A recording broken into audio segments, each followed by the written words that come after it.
Good evening. Welcome to the March 15, 2022 Budget Finance Committee Select Board Budget Review Session Number 2. I'd like to start off by calling this meeting to order. And first order of business is to approve the Budget Finance Committee's meeting, our last meeting, the organizational meeting. So I'll be looking for a motion from the Budget Finance Committee.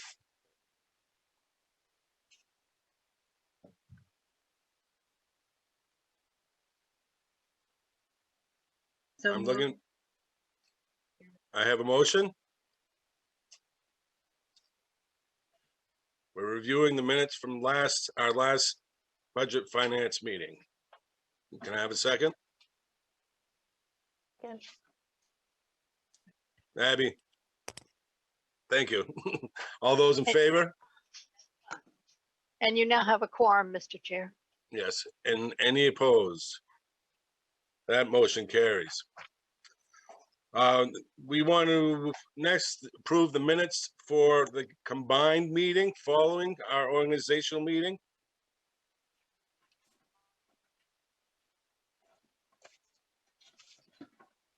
Do I have a motion to approve the minutes of March 1st, 2022? I move the motion to approve the minutes from March 1st. Thank you, Karen. Who's that, Ralph? Any questions, omissions, additions? All those in favor? Any opposed? That motion carries. We're going to move right into the new business, which is department head review, and we're going to start with Public Works. Thank you, Bob. Good evening, everybody. I'm just going to go off the budget summary instead of going line item by line item and cover the items that we're changing. The first would be in the software account 3210. We're increasing it by $1,000. This covers the mechanics program for truck repairs, and we're adding a new Public Works program to track work orders and paving and also inventory for the shop. The other item is buildings and maintenance is 4005. We've moved that to build town buildings, a separate account altogether. It's been pulled out of Public Works. 4015 would be equipment maintenance. We increased that by $5,000. We've seen a pretty substantial increase in parts and petroleum products, as we've all experienced. Clothing and uniforms, which covers the crew's clothing allowance and the mechanics uniforms. That's account 6015. We increased that by 620. It was an increase for the uniforms. Street signs, account 6082, went up by $1,000. Again, we've seen an increase in materials. Mostly the signposts is where that cost is. Account 6083, road salt. We're going to increase that by 17,000. We're currently budgeted for 1,300 ton per year. We're looking to go up to 1,600 ton per year. We've seen a substantial increase in traffic and the way the weather's coming in. The salt's a very important part to getting the roads cleaned up and keep them clean. Currently, we're with the DOT salt bid. We separated from GPCOG several years ago. It's been fairly stable. We're at $54 a ton. I bumped it up to $55 a ton, anticipating an increase for next year. Utilities went up by $1,000. That's to closely reflect the spending. That gives us a total of $7,500 in the Public Works operation budget, not including salaries. The next one would be solid waste. That's under a contract. That went up by 2% this year. This would be the second year of I believe it's a 3 or 5 year contract on that. The recycling disposal fee, we adjusted that down from last year to reflect what is actually going on with that right now. I think we're gonna be okay on that. We'll see how the market falls on that. Any questions on the operating, Public Works operations? Floor is open. Go ahead, Abigail. I noticed that the line for gas and diesel went down from in the proposed year, and I'm just wondering if that still makes sense given the state of gas prices. When I put the budget together, we lowered that to better reflect us. We were a little on the high side. We were still operating on what we anticipated to spend when we took over the plowing. We didn't see the increase in fuel until after the budget was put together, and we don't go out to bid on our fuel pricing until June. So we made a call to the company that we go through for our fuel. I did not hear back from them before this meeting, so hopefully by the time we get to voting time, we'll have a better answer to what's going to happen. I really don't have a good answer to that. I'm hoping it goes back down, stabilizes a little bit. Without really crystal ball, I don't know.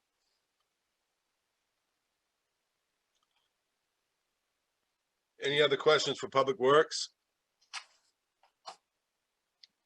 One to CIP. Sharice has her hand up, Mr. Chair. Sorry. Go ahead, Sharice. Oh, it's basically just a formality in that I had sent today, well, actually some on Friday, some updated budget worksheets. And that was for the CIP program to include the $75,000 for the fire truck. And tassel top I sent to reflect accurate calculation of FICA. And the FY22 budget and year-to-date revenues were not accurate, so those have been corrected. And library, these are the ones that were sent on Friday.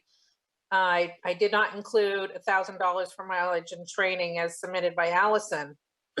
Now today, I had sent updated budget worksheets for revenue.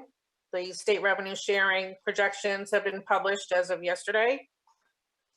So I initially had budgeted $395,000, and yesterday's publication was $505,000 for a projection of state revenue sharing. So that's up $110,000. Animal control was a slight reduction. What we determined, Dawn and I met with Jessica today in looking at the budget submission. Casco's Refuge League assessment was included in their budget. That's shared equally between Casco, us, and Naples. So that has been removed. So that's a slight reduction there. And then we received the actual assessment from the county. So those are updated budget worksheets as well as the appropriations summary. So I'm not sure who has or has not received it. So that was my question for you, Bob, if you had gone ahead and forwarded that on. I think I sent one document forward to the members. But you know, I work all day. By the time I get home and check my mail and get ready for the meeting, I didn't have time to go through everything. Okay, no problem. I can do that if you like, tomorrow, if you like. And then a couple of action items from the last meeting which have been provided was the balance in the Raymond Community Assistance Fund. It's a little over 44,000, so it's a very healthy fund. We've had some substantial donations. And there was some discussion on the Maine Small Business Health Insurance Premium Relief Program, and that was actually geared to the employees that contribute to their share of the health insurance plan that they sign up for. So those have been reviewed, adjusted, and refunded, and new biweekly deductions have been made as of last payroll. So I think that was it for me. I believe Dawn was going to talk a little bit about the TIF, since that was a budget. We talked about it the last budget committee meeting, but I also wanted to ask, when we get to the recreation budget, the Raymond Rattlers the snowmobile club, they typically ask for $2,000. And I did not reach out to them, neither did Joe. So just looking for direction from the selectmen to see if you want me to go ahead and reach out to them. They didn't submit anything. Not sure if we should just assume that, you know, we're gonna fund them, or where do you want to go with that? Question real Teresa, quick. yeah. I'm a little lost, Therese. I guess you're kind of jumping over a lot of them. Last time, I must have just missed something because we were doing public works and you just jumped on a bunch of different things. That's why I'm a little lost. Yeah, so today I sent updated budget worksheets. Right, right. Yeah, But so- some of the stuff that you just went over is like animal control and the provider agencies. So when we get to those, that's when you can add that in. So Okay. I'm looking around through my paperwork, I think is what it is, trying to figure out what you were just talking about and jumping Yeah. around. So I want to make sure I didn't miss something. So, Yeah. all So I right. can do that when we get to those particular budgets, but you know, we have already talked about revenues. We've already talked about employee insurance. That's why I wanted to touch on that a little bit, and the request for the Raymond Community Assistance Fund balance. And we can talk about those others and the CIP for the fire truck set aside, not, it's fire apparatus, but it's a 75,000 specifically for ambulance replacement. So those were some budgets that we talked about last meeting. And the others I can touch upon when we get there tonight. Sorry about that. No, it was all of a sudden I'm looking down going, wait a second, what am I missing? Okay, Yeah. all Nate, right. Can I say one thing, Bob? sure. Yeah, sorry for the confusion. We had hoped to start off with a summary of the changes and some additional information. So we didn't mean to confuse the Public Works presentation, but we're happy to do that at the end or wherever it's appropriate. So sorry about that. It's okay. Nate, do you want to continue? All right, we'll go into the CIP for Public Works. First line item be equipment. We're adding $10,000 to reflect the increase in equipment and repairs. Out of CIP, we purchased our new equipment and major repairs on the equipment that isn't in the maintenance stuff. For instance, on the major repairs, we had to put a motor in one of the dump trucks this year for almost $40,000, and that came out of CIP. The plan this year is to replace the 2004 Chevy pickup and rehab the 2009 International dump truck and replace the 2009 Cat excavator. The pickup's been ordered, won't be here until after July. We have not got any pricing on the rehab or the excavator. We're going to try to fit that into what we have for a budget. Municipal facilities, I'd like to add 50,000 for a one-time expense. Right now, we're in 3 different facilities, 47 Main Street, 389 Webb's Mills Road, and the 170 Plains Road where the Sand and Salt building is. Joe and I, the Parks and Rec Director, share the office down here at 47 Main Street.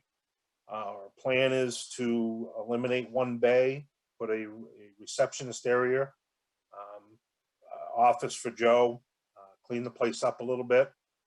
It's going to be renovated on the outside, make it a little bit more.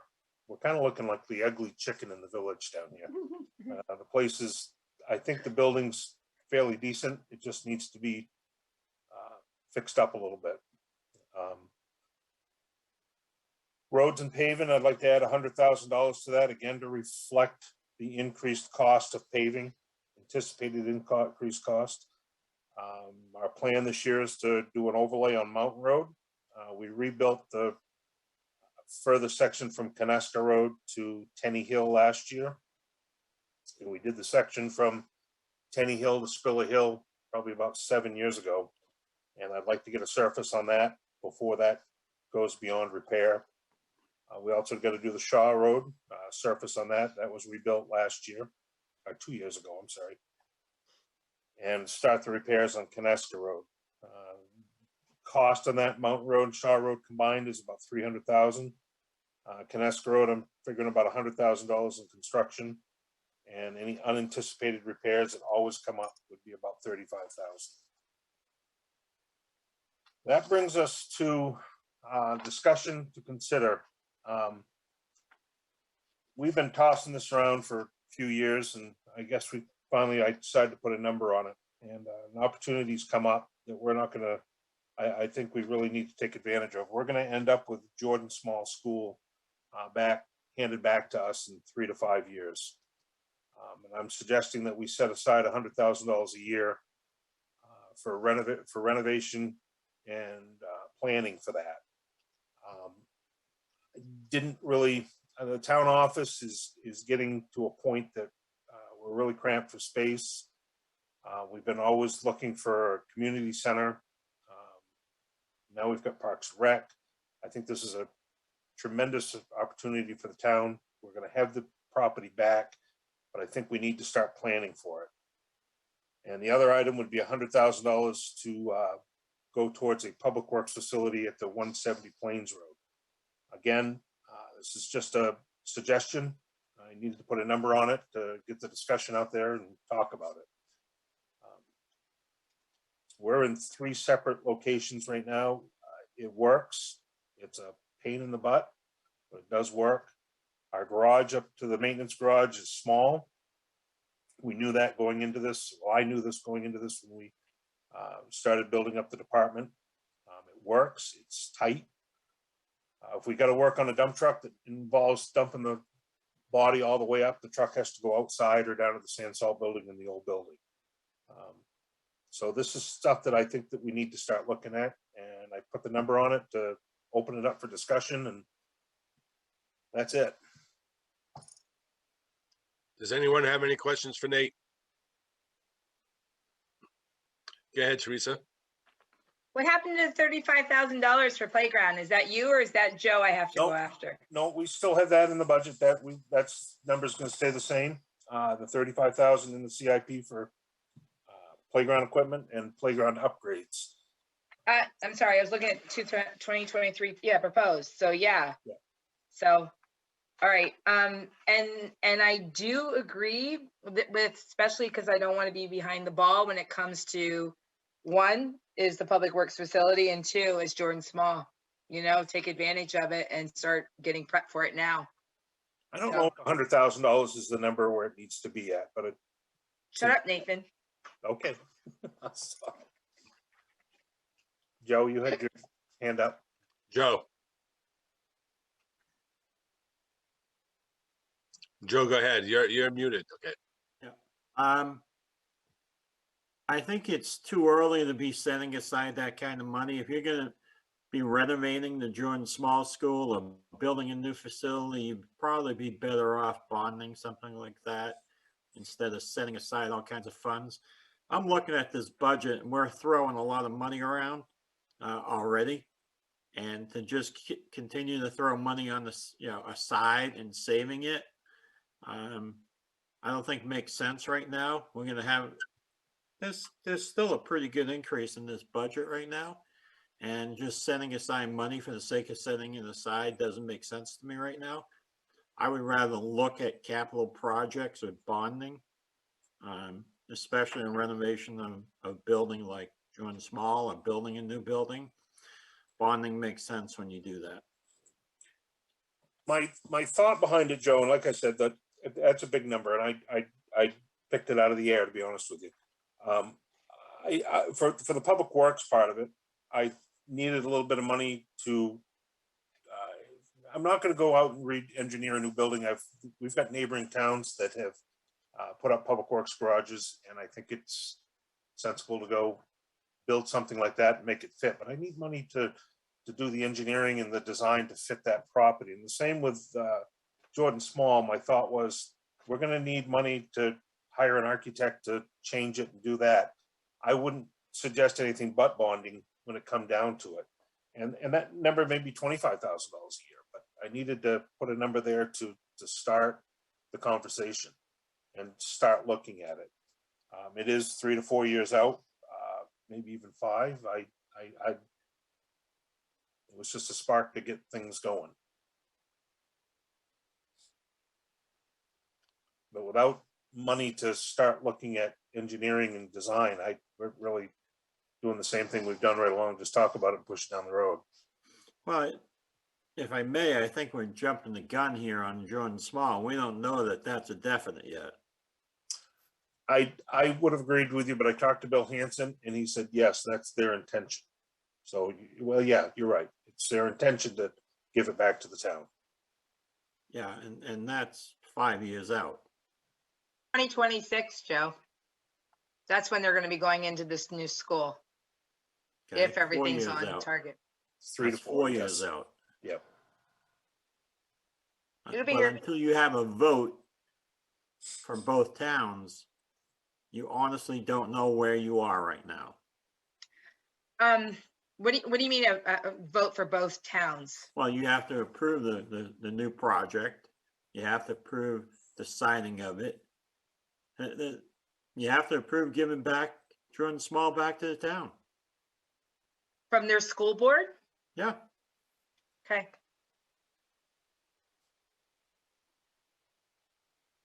But I mean, you might have some funds available somewhere in this budget to start an engineering project, but doesn't even make sense to do that for a year from now.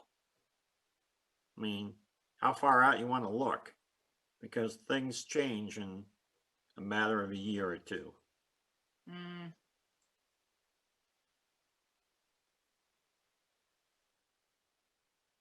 Just my thoughts.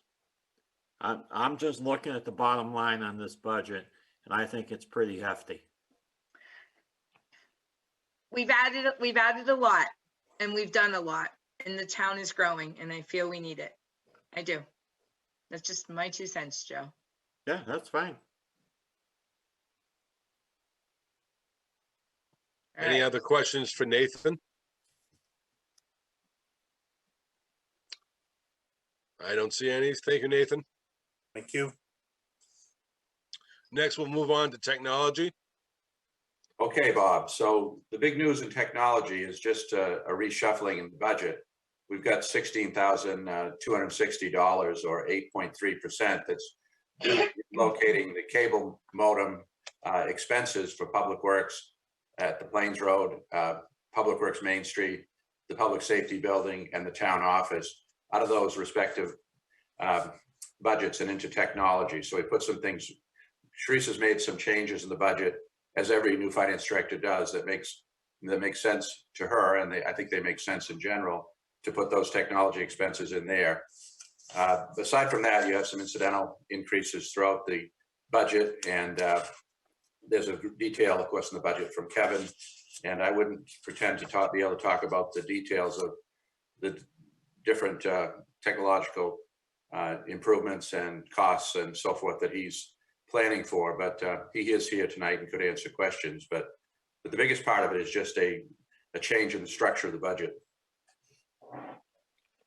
Well, one of the things I would be interested in, since Joe brought it up, but we're trying to save in the CIP, over 6 years, basically enough money to get a fiber network for the internal town's intranet, because we have a really hard time with communications. We're spending a lot at each location for cable modems. But our biggest concern is backing up from the public safety building, offsite backups, and having the offsite backups from the town office going down there. We just can't get it done in the time allotted because the line's so slow. But is that something you said, Joe, that bonding would make more sense than doing this over a 6-year period and like at $100,000 a year? Actually, CIP? that's actually in the TIF. I didn't touch on that because I thought we'd talk about that separately, but I think we moved that expense to the TIF, Sharice. That is correct. Yeah, in talking with Kevin as well as a representative from Bernstein Shore, because the public safety building serves the TIF district and they're part of this fiber network infrastructure project, that we could prorate a percentage of the total cost of the estimated total cost of the project to the TIF. And so, we thought maybe 10 to 20% of the total cost and allocate that from the TIF funds. The other thing, in talking about Jordan Small School, we might as well touch on it since the topic has come up, in that you know, and I know it's preliminary and kind of maybe premature, but in talking about the Jordan Small School, you know, I believe we're possibly looking at having a community type facility, community building or community center. And if that's going to be serving the general public, then that could also be an eligible use of TIF funds on a prorated basis, of course. But that's just another thing to add to your thought process when, you know, looking at Jordan Small School. To me on that, I'll just weigh in and say that I think it's a blend of what I've heard. I think that we want to do some pre-planning, but you know, perhaps this is too early. And as Joe indicates, I mean, things are going to change. Maybe the engineering doesn't change so much, but the cost of what we're planning will change. So I think, you know, maybe a year or two in advance when we have a better idea about where we're going with the former school and the conversion into a town office, community center, and maybe a library if we end up voting to make the Raymond Village Library a town department, then I think, you know, there'd be time enough to do it a couple of years out. And then I'm 100% in agreement that something like that is absolutely a bond. And same with the Public Works facility. I don't know about the timeline on the Public Works facility. That, you know, may have a different timeline, a more, you know, urgent timeline or closer timeline. I would look to Nathan on that. I know he's making it work right now with these various buildings and so forth, but I think that's something you've thought about for quite some time, Nate. Yeah, that's been something that we've been talking internally for quite some time. And like I said before, what we're doing right now, it works. It's a scheduling nightmare sometimes. Through COVID, it was wicked, trying to keep track of everybody and where everybody was. We had people reporting to 3 different locations. But I think the biggest part of it is the same thing the fire department ran into 20 years ago. The equipment's getting bigger. It's harder. You back 2 plow trucks inside the District 2 building. You got to walk over the front of the plows to get to the other side of the building. The guys are all used to it, and I mean, we've made it work. But yeah, it's coming up. We've got works with Naples and Casco. We're working, trying to work with them on maintenance and combine maybe 2 or 3 towns into it. So we're looking to grow. We're looking to and cover the cost from other towns, cover our costs from other towns, some of it. So yes. The time. So the answer there is they're 2 separate and distinct projects that we'd have to talk about and decide, you know, what timelines work. But the school is definitely out there, but something we ought to be thinking about, and maybe not this year, but in a subsequent year or 2. My thought. Yeah. My thought was with the school and the public works garages, you'd be able to do 1 bond instead of 2. And I don't know even if that's feasible. The thing is, you could do that and that might make sense, but they're both large enough projects. I'm telling you that renovation project is going to be significant. I mean, it's going to be equal to, possibly greater than, you know, new construction, but there's a lot more square footage there, and it'll be a, you know, a more functional building, I think, for the town, should we get it.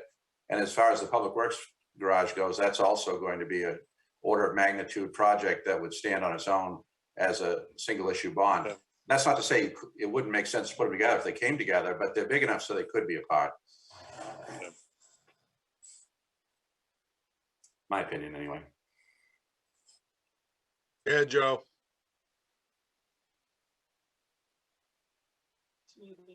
So I just looked at our bonds that we have out there right now. They all mature by fiscal year 2026. So the timing on it can be that you can bond these things out probably by fiscal year 24 to 25, and you will have, you know, 1 year probably where you're taking on some debt, and then your debt service as those other bonds mature will not be that hefty. Yeah. Good point. I mean, if we refinance the 2013 bond, is that why it matures in 2026? Because they're usually 10-year bonds. 13 was the Sand Salt building, wasn't it? Yeah, but Yeah, those are usually 10-year bonds, and unless we refinanced all the bonds when we took out the one in 2016, is that what happened? I don't think Oh. it did. No, So it matures and should mature sooner than 2026. yeah. I wanted, that was a 15-year bond? I thought that might have been a 10-year bond. I thought the San Sal building was a 10-year bond. I thought we always bond for 10 years. Yeah, that may be an error. We'll have to look into that one, Joe. Okay. Yeah. Because you're right. that, if you get rid of that 2013 bond, which is probably due this year or next year, you have some wiggle room right there. So just a thought. Yeah, Yeah, because I've got two bonds. I've got the paving bond and the San Sal building. I think they were both 10. Yeah. But So one we'll was look into that. 2013 and one was 2016, or 15. So, we'll look into that and get back to you. I'm not sure what's going on there, Okay. but I think Nathan's correct. Any other questions for Nathan? Go ahead, Teresa. Nathan, Yes, ma'am. did you budget in here at all for the library? Should it come under the town as far as taking care of the building? I did not. I assumed that wasn't going to be in the library budget. Most of the building maintenance stuff before we changed to what we did on this one, they were under their own, Public Works had their own, town office had their own. So the Okay. answer to that is no, I did not. I would have not been involved in any of the library stuff. Okay. All right, we'll move on. Let's go to animal control.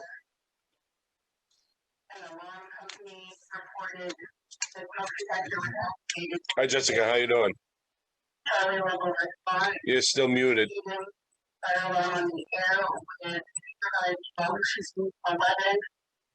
Who's talking?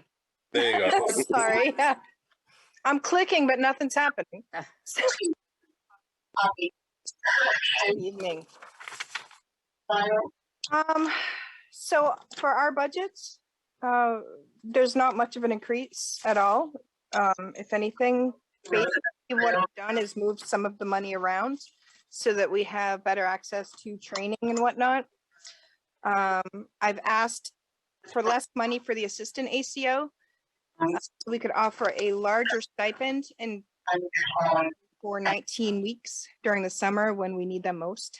The situation that I'm running into, they want to work in the winter and then they quit in the summer. But basically that's really the only changes here.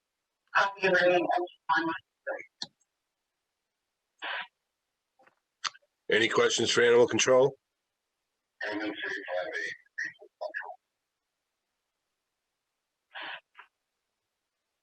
Go ahead, Teresa.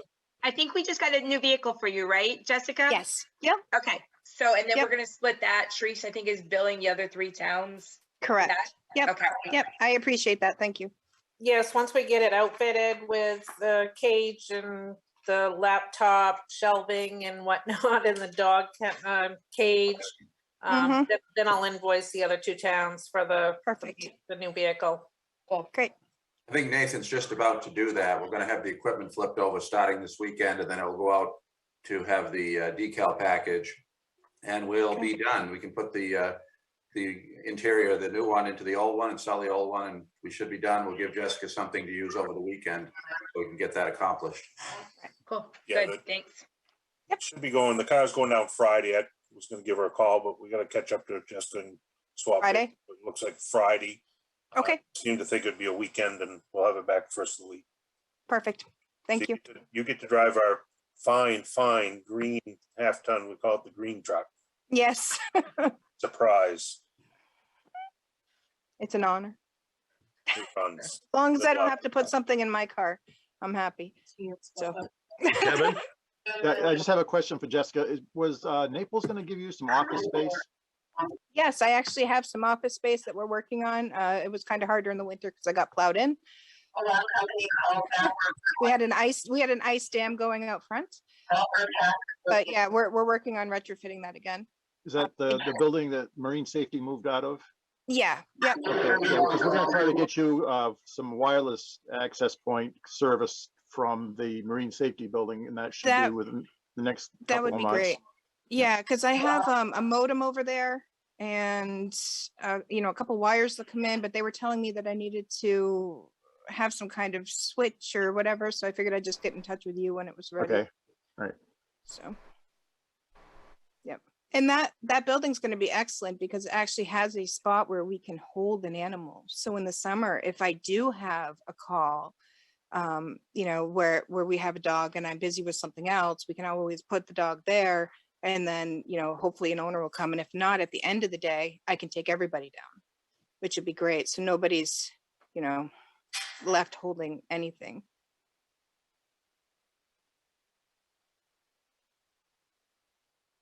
Any other questions for Jessica?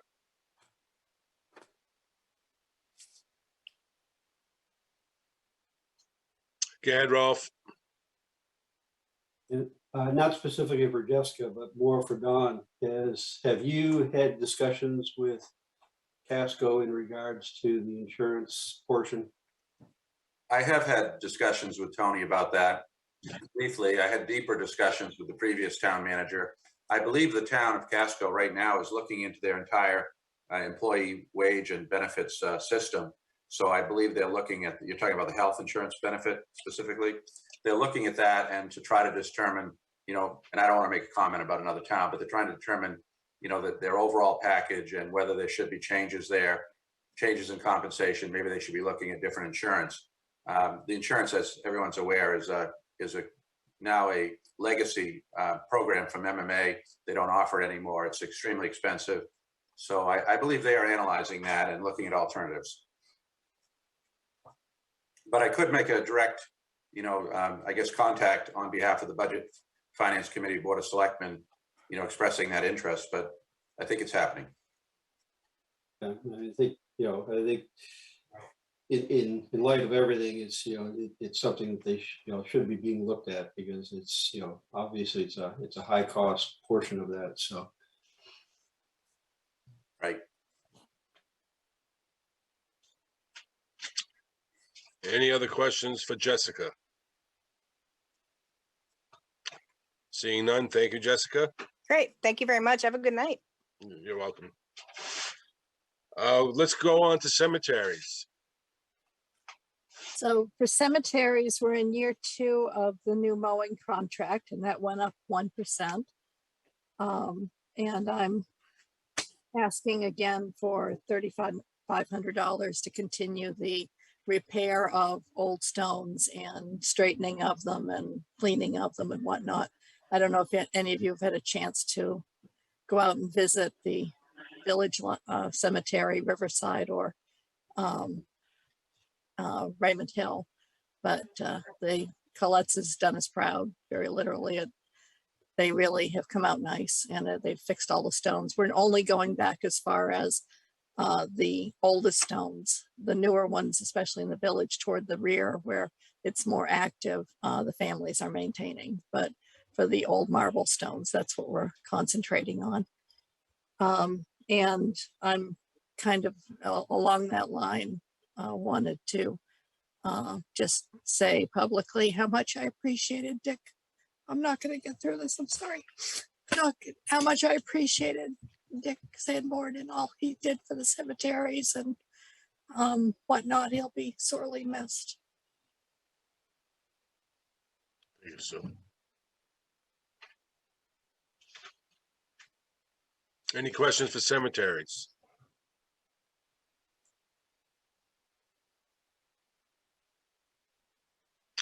Seeing none. Parks and Rec, Tasseltop. Joseph? Hello, everyone. I'll start with Parks and Rec. It's 40-12-10. I'll go through the changes.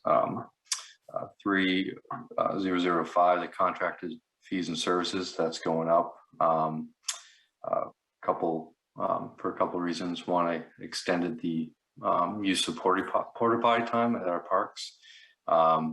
So we extended that a little bit further into the fall, which seems to have made a lot of our travelers and tourists very happy. So that's why there's a little increase. Also, IDS contract got moved from Public Works to there.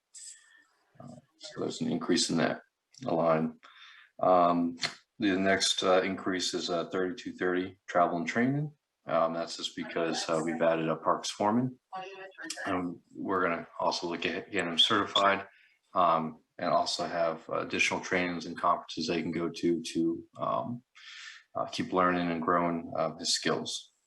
3235 dues and publications, again, just one more person, so we're gonna have to increase that to cover the additional dues. Raymond baseball, we've zeroed that out as line 3315. It says move to special revenue. It's really going to be the maintenance of it is going to be rolled to projects and maintenance line 4025. And if we do run a baseball program, then that would be run out of the special revenues account, and any other additional equipment needed for the maintenance of that would be there. The reason why that's also zeroed out is that was a 2000, I guess, sponsorship or donation to Raymond Little League. The board voted to merge with Great New Gloucester into a combined Little League. So they will be taking all the registrations. I'll do the maintenance for the Raymond residents for the T-ball and coach pitch at the Sherry Gagnon Park.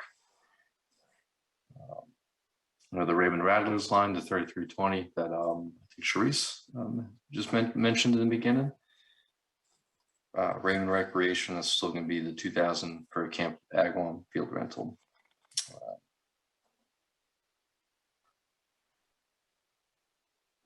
I think that is all the major changes in that budget. Any questions? Yes, Teresa. Teresa, yeah. So wondering minds want to know, anybody that's been involved in baseball, what are those upgrades to the athletic field in Sherry Gagnon Park? Yeah, because that Great is question. a nightmare. Yes, it's as Nathan and his crew, my parks foreman, and I have been battling that park. It's just there's so much clay. It's not graded. It does not drain. So I have a kind of a master plan for the park and try and transition some of the spaces into more leisurely recreational activities. Something that's not athletic field based, so we don't get any mowers stuck or have to pump the fields.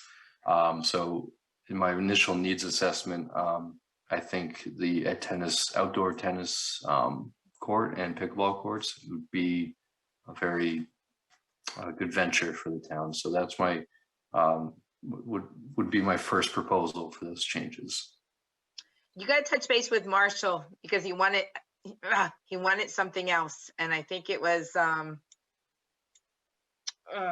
God, yeah. I'll have Marshall text you. Pickleball. Huh? Pickleball. No, it wasn't pickleball. It was something else. And he's really wants him on that field down there. So I'll text Marshall and find out what it is and let you know. But yeah. So things are going good, joining all the recs?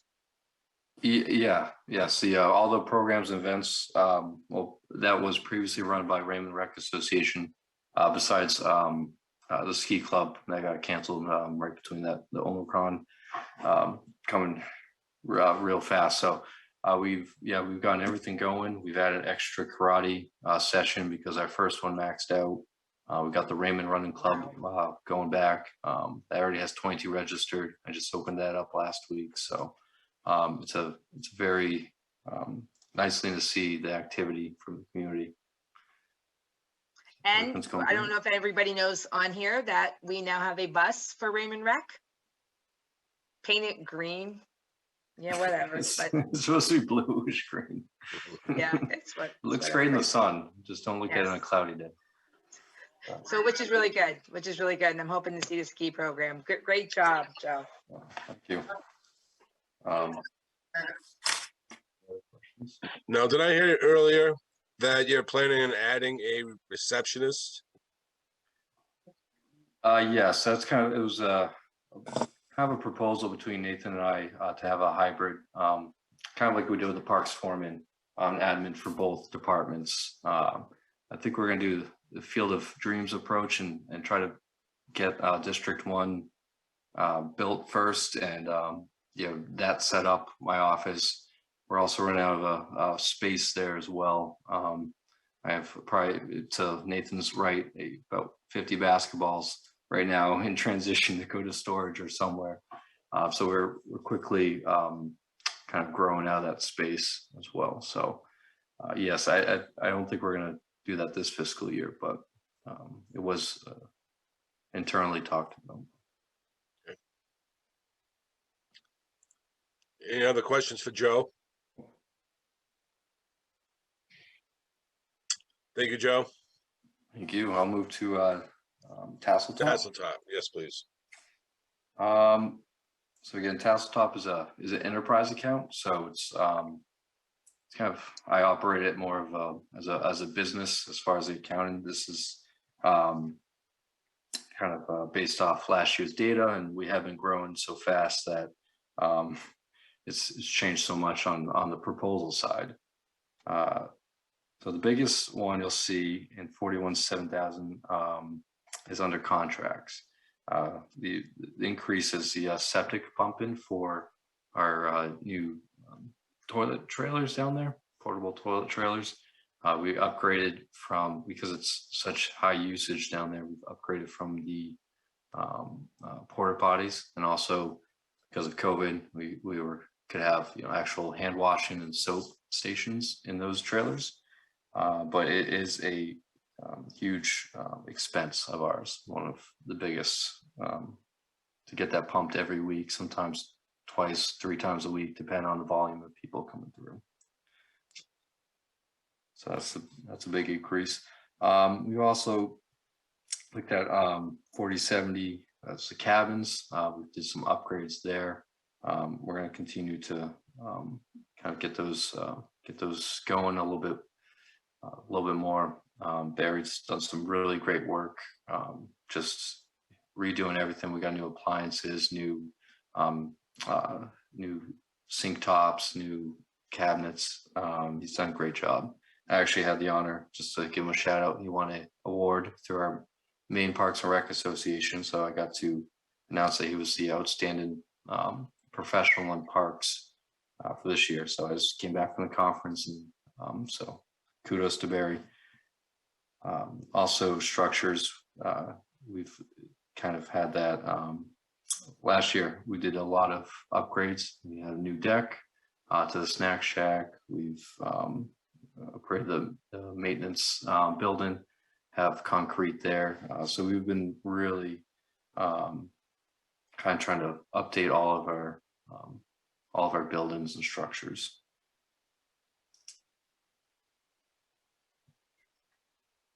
Let's see. Joe, what was the name of that award again, please? Is Outstanding Parks Professional Award. Thank you. Yeah. So when he comes back, we'll give it to him. Any questions on the expense side of things? I don't see any.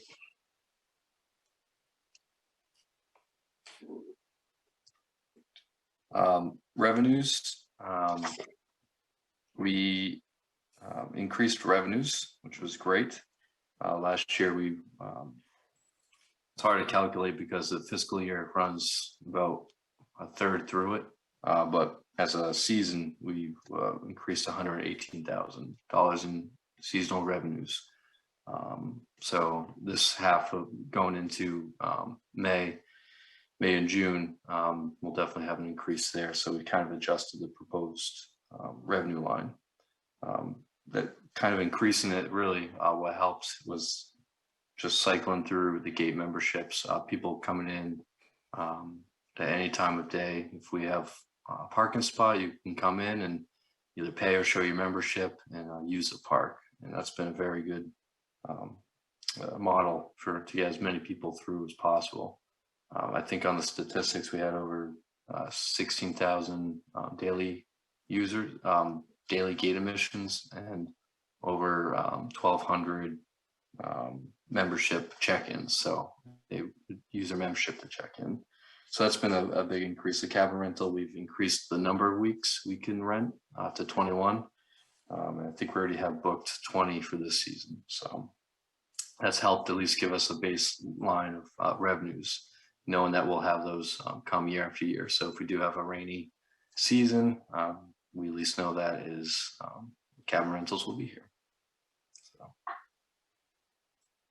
that is it.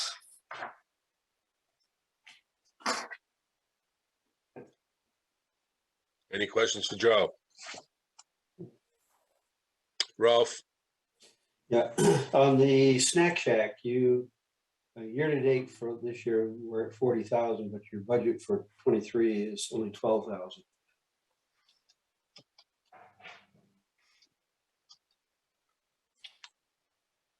Is that, oh, sorry, is that under revenues, Rolf? Yeah, that's Okay. 5101. Yeah, if I could, Ralph, you've got new budget sheet. So that's what the comment was that I made earlier.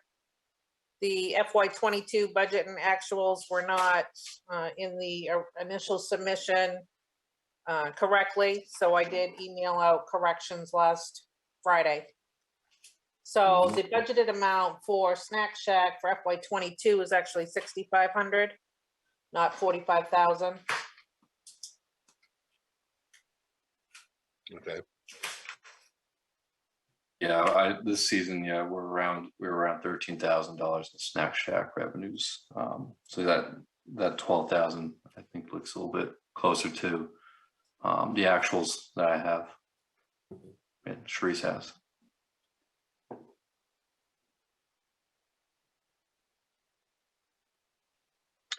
Any other questions for Joe?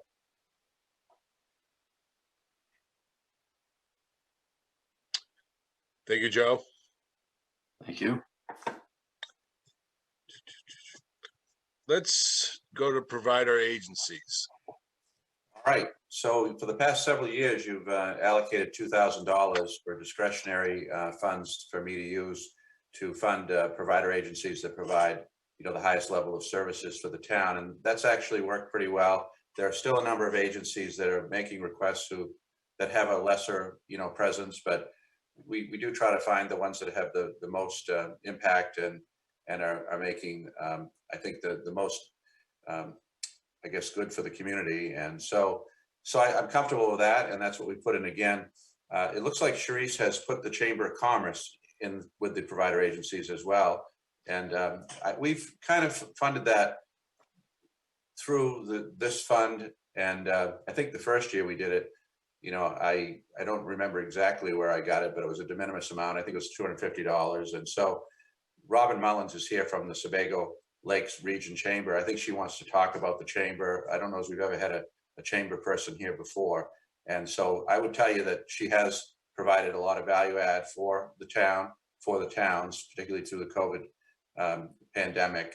And so, and I know she's very active in business promotion and development and, you know, tourism promotion. So she'll probably want to talk about all those things, but I feel comfortable that the $2,000, I can meet the needs of the provider agencies that we think are making that impact in the town. So Robin is here, I think, to talk about the chamber, though. Hello, Robin. Thank you, Don. I appreciate that. We have actually asked for more money this year than we typically do in the past, so I just want to make that clear right up front. And I've been in my position for just over 2 years, and what we've discovered in looking at what other chambers charge for investment dues is that we were way under what typical towns are giving to chambers. So that's the reason for the increase. Sebago is a town, so just so you know, we cover 8 towns. We cover Casco, Gray, Naples, New Gloucester, Raymond, Sebago, Standish, and Wyndham. The smallest town that we have population-wise is Sebago. We have $500 is what they pay us. Our larger towns give us $2,000, and not only that, also Naples gives us $2,000. So we are asking you guys for $1,000 this year. And just to let you know, we serve 300 businesses throughout the state. Most of them obviously are in the 8 towns that I just mentioned. We serve another 45 businesses as part of the Keep Sebago Lakes Region Healthy initiative that Dawn was talking about. And we did that for 20 and 21. We provide funds annually to 11 food pantries in the 8 towns that I mentioned. So obviously the food pantry that you guys have in Raymond is one of those. Last year, we gave that food pantry almost $800. And I want to say a huge thank you to Dawn, to Nathan, and to Kathy and some other folks that were involved in our polar dip this year, because of their help and the generosity of those brave jumpers, we made just over $11,000 at our polar dip this year. Last year, in total, we gave those 11 food pantries $12,000. I'm happy to say that this year we're giving over $25,000 to those food pantries. So that $800 figure will probably be about double that we will be giving to your Raymond food pantry. So we're really excited about that. In total, including this year, we've given almost $150,000 to the local food pantry since we started our Feed the Need campaign. So that is something that we're very proud of and something that we work very hard at in the chamber. We also offer $1,000 scholarships annually to graduating seniors in the region, and obviously RSU 14 is one of those. And last year, we actually gave out 2 $1,000 scholarships, and they both went to RSU 14 students. So we were excited about that. In 2021, we served 15 Raymond businesses as Sebago Lake Region Chamber members. We also served those businesses, some members that were not members of the chamber, and also the town, again, in the Keep Sebago Lakes Region Healthy initiative. We do provide marketing opportunities to member and non-member businesses. We have marketing opportunities in Maine Invites You, which is the largest travel magazine and kind of the official magazine for the state of Maine. Maine Lakes and Mountains magazine. And we also partner with Gorham Savings Bank this year and with the Wyndham Economic Development Corporation to do a holiday bonus card. And we offered that again to all businesses. They did not have to be members of the chamber. And in Raymond, the business that took advantage of that was the Beacon Pizza. So basically what we said was, for every $25 gift card or gift certificate that you sell, we're going to give you a $5 bonus card to give to that customer. So if a customer bought $100 worth of gift cards, they got 4 $5 bonus cards. They would come back and use those. They would get a $20 discount, and then we paid them back for that. So they basically got that money for free. We were giving it to them as part of our bonus card program, and we have done that the last 2 years. Whether or not we continue will be whether or not we have the generosity of Gorham Savings Bank and Wyndham Economic Development Corporation. But I was very happy that we were able to offer that to all of our towns this year. We have a town listing for Raymond on our website where we have information about the town, your website. We have a link to that, and we're very excited. We're going to be doing a huge marketing campaign, and we're going to be able to put the beaches and any of the hiking or any of those things that are available in your area. We're going to be able to put those on our website. So that is a big project that we're working on for this year as well. But that's something that's getting funded separately. We also have a visitor guide, and we have a page for each of the towns. And so we work with Don or someone on his team as to what goes into that information. And again, in this visitor guide, there's information about Tasseltop, there's information about restaurants in the area, accommodations, all of that stuff. So you don't have your own official visitor guide, but we make sure that we include all of that information in our visitor guide so that you guys are well represented. Let's see. I also partner quite a bit with Joe from Parks and Rec. He will tell you. Last year, the chamber gave him $500 so that he was able to provide the Toy Story movie as part of the Family Fun and Fitness Film Festival. And we also try to work with local businesses to get him prizes and things when he does his Easter egg hunt and things like that. So I think it's really important as a chamber.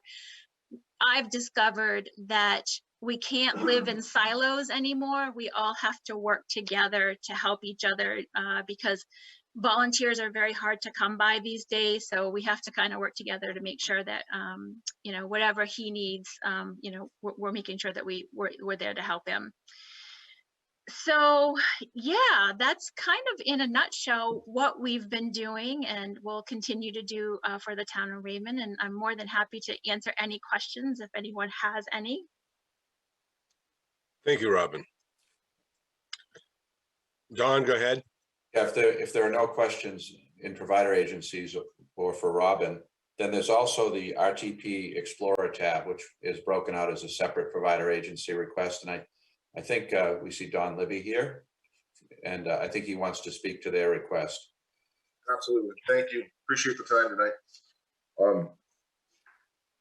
We are requesting the $8,500 for fiscal year 2022-23. It's the same amount that the other towns of Bridgeton, Naples, Casco, and Wyndham are providing. Service, we believe ridership is going to be up this year, especially with the increase in fuel costs. We're getting a lot more riders, especially in the last week, 2 weeks, than we have in previous scenes when the fuels have increased. I think a lot of people are taking that into Portland, and I see that as a continuing trend. Couple things to keep in mind with our service is you know, it takes about $158,000 to run that bus every year. Some of that comes from public funds. Others comes from the towns that contribute. Our fuel costs, as everybody knows, are up. Running the bus, that's something that we didn't account for in this year's budget. And then the other cost that, you know, running that this year that is taking its toll is the cost of paying CDL drivers and also training CDL drivers, which is a whole, the federal government decided to change the way we license CDL with passenger endorsement. And they passed this law February 7th that states that they have to go through a special training class on top of the normal routine of taking the test and everything else. So those of you that don't know, we run 2 buses. We run 4 round trips. Right now we're doing 3 round trips a day. We will be doing 4 round trips starting in Bridgeton. They finish at the Pulse in downtown Portland. And then from Memorial Day to Labor Day, we end up doing the Saturday trips as well, which believe it or not, that's a pretty good route that the buses tend to fill up. A lot of people trying to get to the Lakes region from Portland. So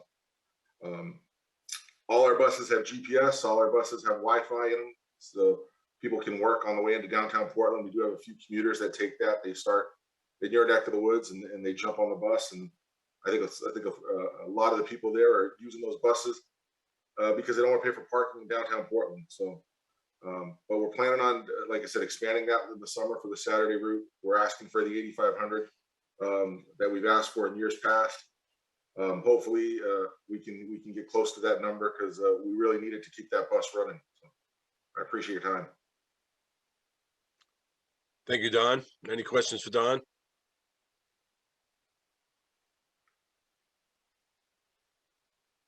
Teresa. I don't have one for Dawn, but I have one for a different agency. And I know Sharice was talking about the Raymond Rattlers. Is that where this would go? Well, actually, there's $2,000 in the Parks and Rec budget earmarked for Raymond Rattlers, and that's where it's been previously.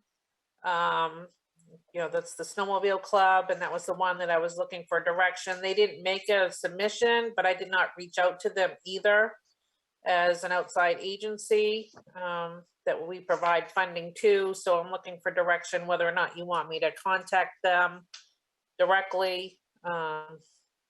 Just an oversight. I would. I think we've done it every year. I think we should still put it in there. So I thought that was under provider agency. So my apologies. No. Hey, Teresa, so I had a question from David through chat, but the same thing. Raymond Baseball, before the Parks and Rec department was formed, and I think the same with Raymond Rattlers, was under provider agencies. And then somehow when the Parks and Rec department was formed, I think those then fell underneath the Parks and Rec department. So there was not a donation. They were actually provider agencies. So I just want to clarify that. Ralph? Yeah, the point of clarification on that, the Raymond Rattlers, the the money that goes to them essentially is the pass-through of the registration fees that for the snowmobile registration fees. So it's not per se a provider agency that way. It's the conduit's going there, reimbursing that or moving that money that comes from, from the registration fees through to them for the trail maintenance. And they're maintaining the trails and the town has full access onto those trails. So it's a little bit different than say the baseball or something like that, because it's there's an income side that is offsetting it. So where should it go then? I mean, it's fine. We made the decision last year to put that under the Parks and Rec because it made sense to, as far as the overall recreation side. But I think it's important to recognize too that you've got an income side that offsets that. Okay. And the amount that was given to them was kind of pegged against what the registration fees have been. So it was, it's always been one of those trying to come up with this way to word that so that it didn't exceed what we got in for the revenues, but it was close to what we got in for the revenues. I guess the question is that, of course, we don't typically reach out to provider agencies. Normally they reach out to us. And so I think Teresa is saying that she didn't do that. She's wondering if you want her to do that because they have traditionally been in the budget. I think we should just count them in normally. Joe? Yeah, they have been getting this money for 30-something years. Yep. It does come from snowmobile registrations. We put a cap on it for $2,000. Some years the registrations amount to $2,300, $2,400, and we still cap it at $2,000. Now, they're just Raymond people who get together and groom the trails. They probably don't know anything about having to apply to the town. Have they even gotten their money this year? I don't even know if they have. Yeah, they have not, Joe. They haven't reached out, Right. and I can do that at the same time, but I'm not sure who the person is I need to contact. Larry Wood, I think. I think Don Gunn is the president. No, I think it's Larry Wood still. No, I don't think so. Do you know what? I know Keith Thomas has come to the last meeting, so I can reach out to him to say, hey. And Zach Davis. I mean, those are the guys who do all the work. And I wondered, another municipality that I work for, in Bridgeton, they applied for a municipal and aid grant through the state to help with trail maintenance, and it's just a grant application that they can submit, and it provides funding for trail maintenance, for equipment, for fuel, and that sort of thing. But maybe this organization isn't quite that. It's not quite organized that Okay. much. Okay. But yeah, if Okay. someone could let me know who to reach out to, I could do I'm both. pretty sure Don Gunn is the president because Don. he lives across the street from me here. Okay. Well, I'm Gaudin. Yeah, I'm texting Keith too, because I know he's on it too, so. Yeah. Okay, so I guess that will take care of that one. And so that's pretty much the provider. Don, can I ask you a question also? Who are the agencies you distributed money to last year? The Southern Maine Area Agency on Aging. Was that the only one? A small amount to the Chamber of Commerce. And Crescent Lake, Crescent Lake was separate, wasn't it? it's $500, I think. Okay, yeah, Crescent. The watershed? Yeah, the watershed, right. Okay. So I was under the 2,000. Okay.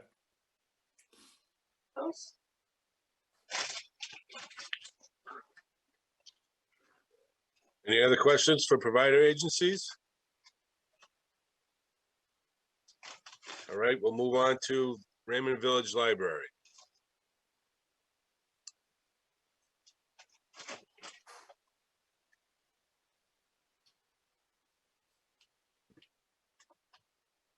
Sorry, I had a little trouble getting the video started. I'm Allison Griffin. I'm the director at the Raymond Village Library. I believe our board president, Deb Hutchinson, is logged in here tonight as well. As you know, this year we are submitting 2 separate proposals for consideration, one with the library as an official town department and one in the event the library remains an independent nonprofit organization. Under the independent nonprofit scenario, we would be requesting the same funding as the previous 2 years of $66,000. This would allow us to maintain our current level of services to the town of Raymond. And it would basically cover about approximately 44.2% of our total estimated budget for the upcoming fiscal year. Currently, our staff continues to provide in-person walk-in services along with no contact and home delivery options for those who are still not comfortable coming into the building.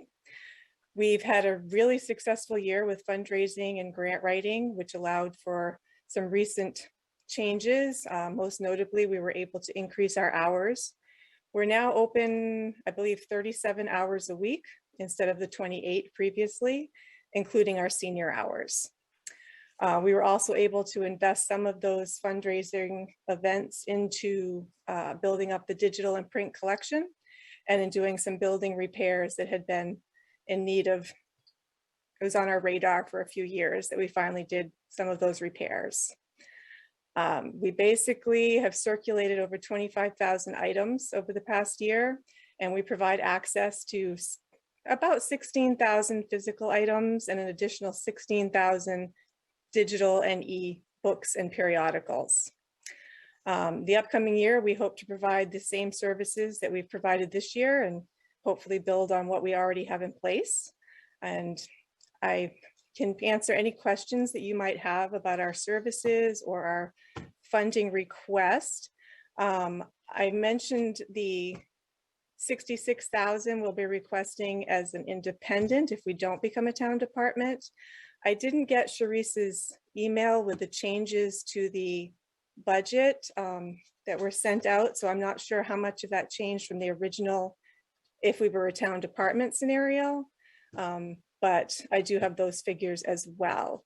So if you have any questions, I'm happy to try to answer them. Thank you, Allison.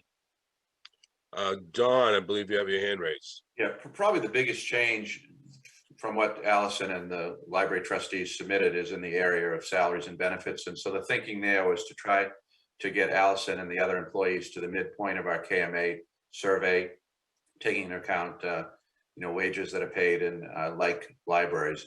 And so there's some difference between where she is now and that number.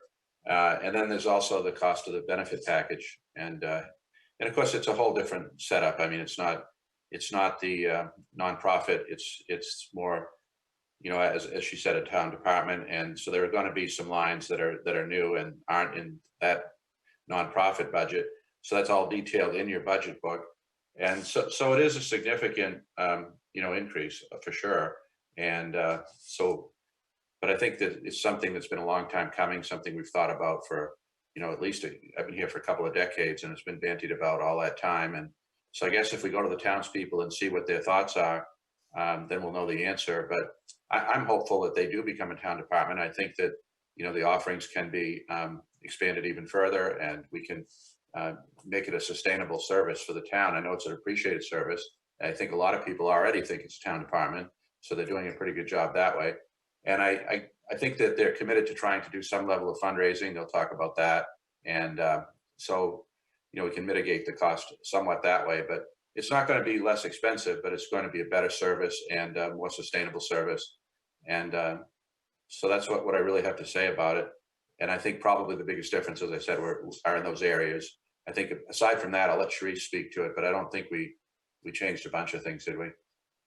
No, the other thing, just to touch upon, was that we did not build in any of the library's ongoing revenue source in the event that they do become a town department.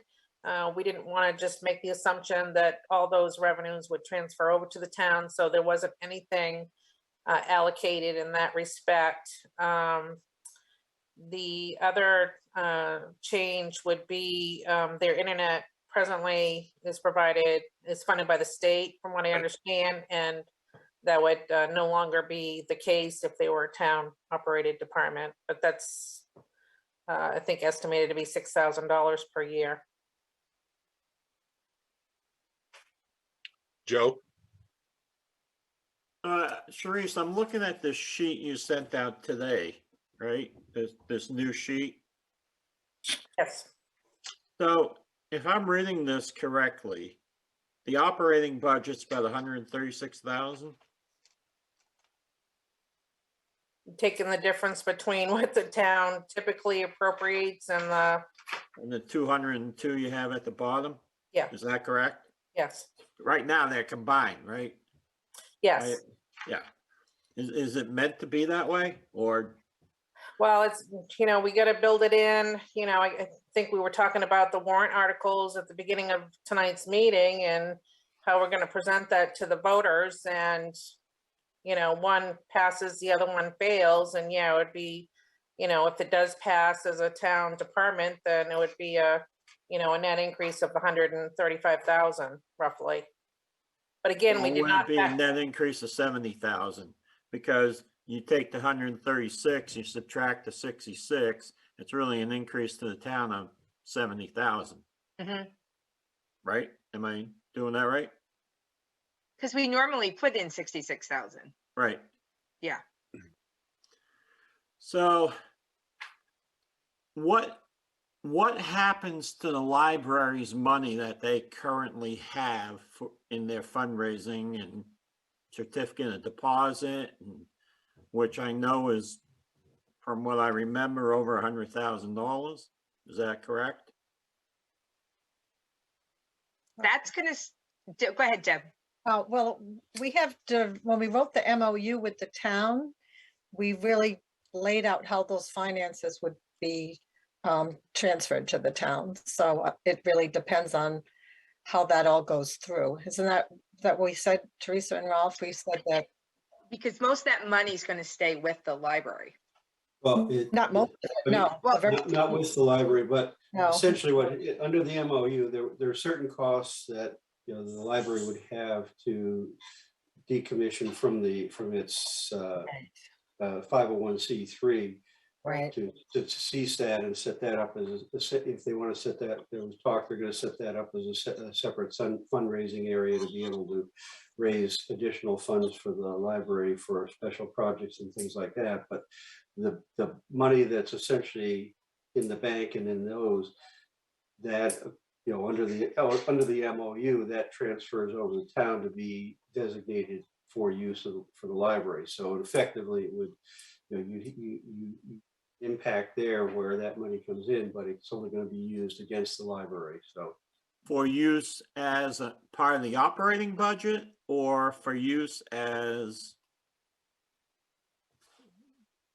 I mean, it'll be designated, the MOU says it would be designated for library use. So that can be used. But what does that mean? Oh, the memorandum, someone's asking memorandum of understanding. It's kind of like It's a an contract. MOU. Yeah. Sorry. But I'm trying to figure out what does it mean it's for the library, but it's not part of their operating budget, right? It can be used toward operating, can be used for maintenance, can be used for, but it can't, essentially what it was saying is you can't take it and use it to, use that money to parks and recreation. Right. That was. Right, yeah. it's only for the library. Yeah. Right. But no defined purpose. Like, is it used for capital improvements or nothing defined? No, there was no designation against that, only that it could only be used for the, for the library. So that could be maintenance, it could be operations, it can be whatever, but it can't go to other town departments. Because people donate specifically to the library and want the money kept with that library. And then they're also looking to have friends of the library to be able to do more fundraising.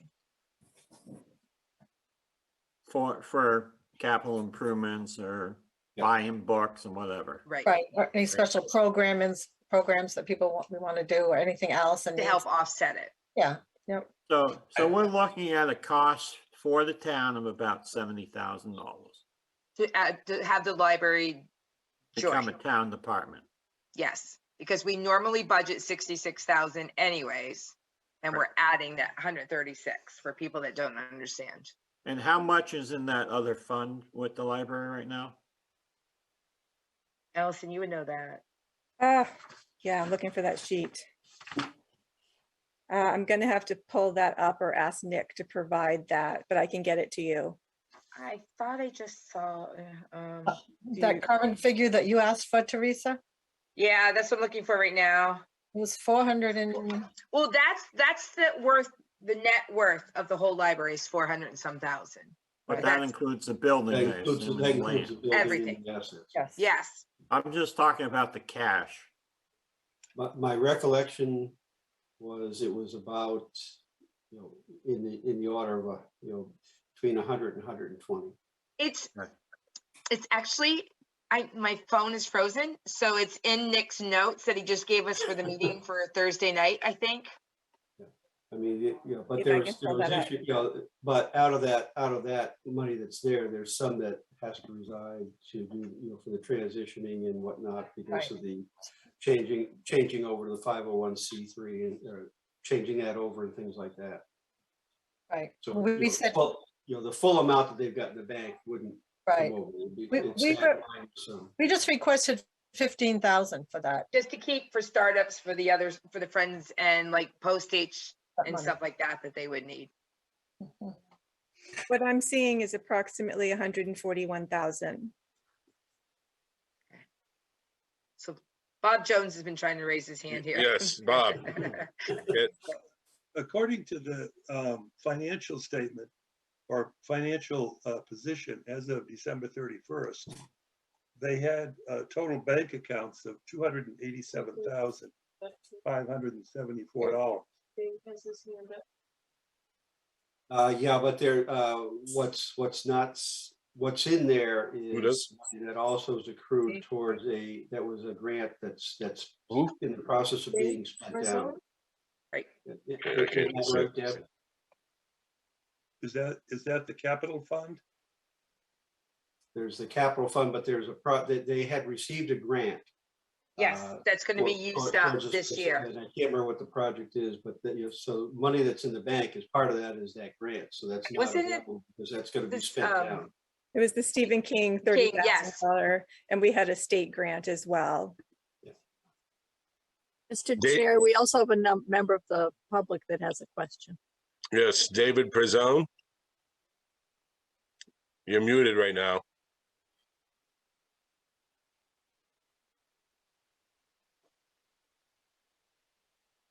Very good, David. I'm sorry, can you hear me? Yes, we can. Yeah, no, so I put my hand up quite some time ago, so we talked quite a bit about this. I was curious as to if somebody can explain to me how we came about originally basically making a town donation of $60,000 or $66,000 to the library. Was it, I mean, it's a separate corporation, has nothing to do with the town. So how did that come about? The library asked for assistance to help function and to pay the bills and stuff like that. So they come to the town and I think it was 60,000 before, and I think the last 2 years it's been 66,000. It's usual and typical for nonprofit libraries to get a town appropriation. That's it's a customary thing. Customary in what? In the municipal world, I think Sharice from Bridgeton, they have a nonprofit library. They had, I think she told me $80,000 there, but there probably are some nonprofit libraries that don't need any kind of governmental assistance, but normally they make a municipal request. And do other not-for-profits make a similar requests? We have lots of nonprofits that make requests, yes, but this is different in that it's a direct service provider to Raymond people. It's based in Raymond. I think that differentiates it somewhat. And it's a service that more likely than not, if they didn't exist, the town would be providing on its own, which is now what's being proposed. Understood. So is that a similar situation with some of the other not-for-profits that have requested? Do we make a donation to other nonprofits at this time? It depends on what they are. No, I mean, currently in last year's budget, did we make a donation to other nonprofits outside of the library? Yes, Can you tell me who those are? the Southern Maine Area Agency on Aging, the Chamber of Commerce. What was the Crescent Lake Association? And I believe we have smaller appropriations for the Veterans Group in Naples that takes care of the veterans groups. So some small appropriations in the budget for some nonprofit organizations. We get a number of requests every year. Some have, a direct impact on the town. Some not so much. Some are, really quite distant in terms of what they provide and where they provide it. But we do receive, a significant number of requests. And so what the selectmen have decided was to develop an appropriation that would be discretionary for the town manager to administer. And that's the $2,000. That's what I have. The Lake Region bus has typically been separate. The Hawthorne House is a non-fund, what we've done. Yeah, that's also separate. That's a good point too. That's also separate. That's another nonprofit. So there's some nonprofits through the budget. Am I missing any others, Charisse? Yeah, the 15,000, which is funded through the TIP.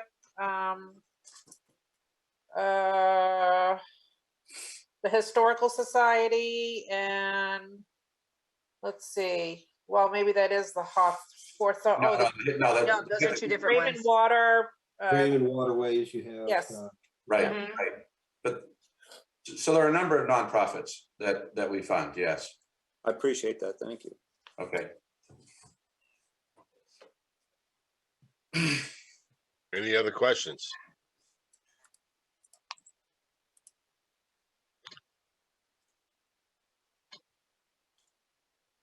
I see no other questions.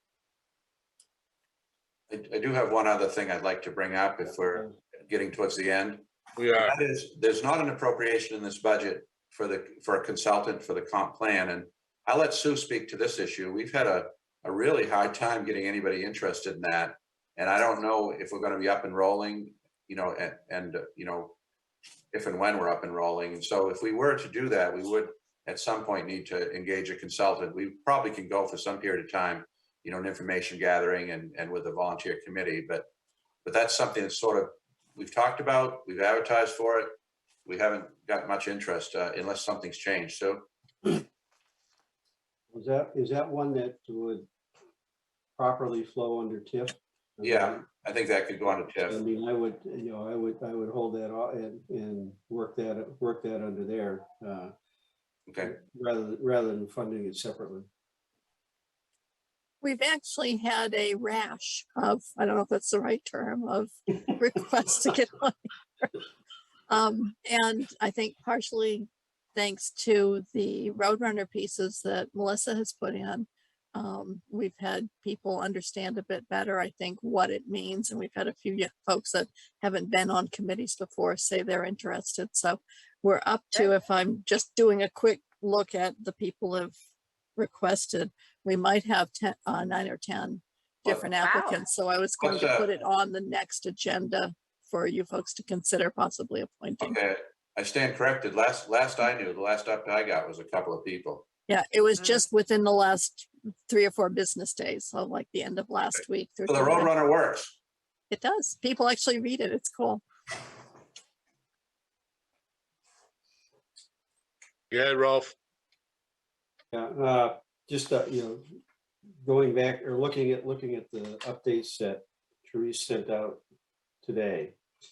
You got on the RSU, you bumped that up, but where did that number come from? Because they haven't finished their budget yet. So is that just another guess? No, it wasn't RSU, it was the county.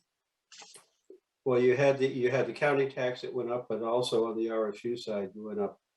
Oh, I just did yeah, you did a 216,000 increase on that, but I don't think that's real either. I think that I think it's going to be a whole lot more than that. Yeah, I just did a placeholder, Rolf. I don't remember what I did, 3%, I think. Yeah, you did 2%, but I mean, that's untypical for them. It's usually closer to 4 to 5%.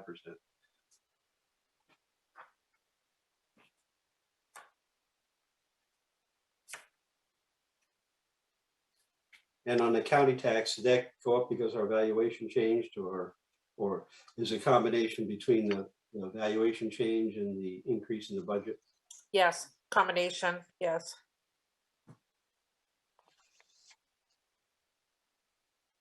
At the top, Teresa, I can't remember, did you cover the increase in state revenue sharing that we got word of today? I did, yeah, at some point, and initially I had budgeted 395,000 for projected state revenue sharing because it hadn't been published as of yet, but it's now out at 505,000, so that's an increase of $110,000 for state revenue sharing. So that has been updated in the revenue spreadsheet for you. So that's at least one thing going the right way. Yes.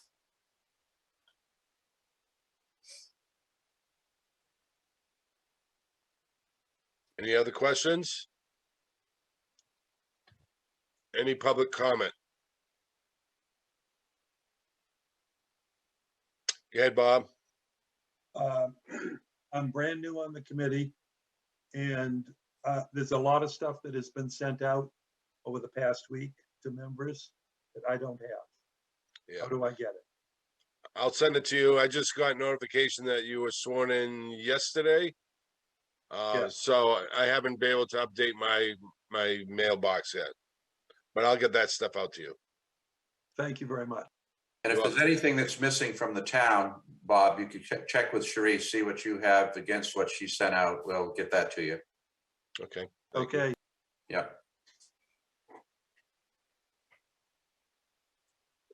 Budget Finance Committee comment?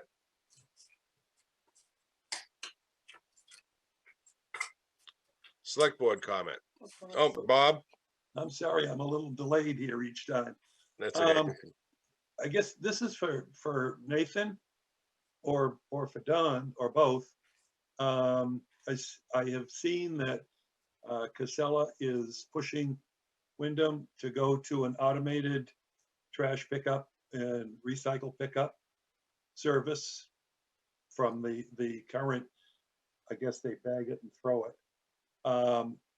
And our contract is with Casella also. Is there any indication that they're going to be pushing that to the smaller towns like Raymond? We just actually talked to the transportation manager this morning about that. I don't have a good answer for that. We're in a different situation than Wyndham is. They're pushing Wyndham to an automated system for many reasons. A lot of towns are starting to go to that direction. We just signed, like I said earlier, a 5-year contract. We're on this first year of the 5-year contract. I don't see it coming our way for a few years. Wouldn't rule it out. Yeah. The near-term answer is a no, but it is the future. Although the manager told us this morning, our manager for our town said that he doesn't know about Raymond as an automated pick town. There may be some barriers to that, and I don't know exactly what those would be, but it is the way it's done, and it is a significant capital expense. But as Nate indicated, we have a new contract. It's not something that's on the table at this point, but you know, of course, the biggest expense is the equipment that they need to do it. They're on their side, and so as these other towns automate, they'll have that equipment and they'll begin to serve the smaller towns. Then we'll have the capital expense of the containers. So that it is probably something that's coming, but when it's coming, I don't know. Of course, once you buy the containers and so forth, because they have less labor involved, there should be some contract savings. So, you know, it's as Nate said, not a great answer right this minute, but it's not something we need to talk about in this budget for sure. Okay, thanks. You're welcome. Select Board comment. Sorry. Go ahead, Teresa. I just got a text back from Keith Thomas. He says he's at a Raymond Rattlers meeting right now, and he says we very much appreciate the heads up on this. So I told him to call Sharice tomorrow. Okay. Any other selectmen's comment? Then I need a motion to adjourn. I move the meeting to adjourn. Second. I have a first and a second. All those in favor?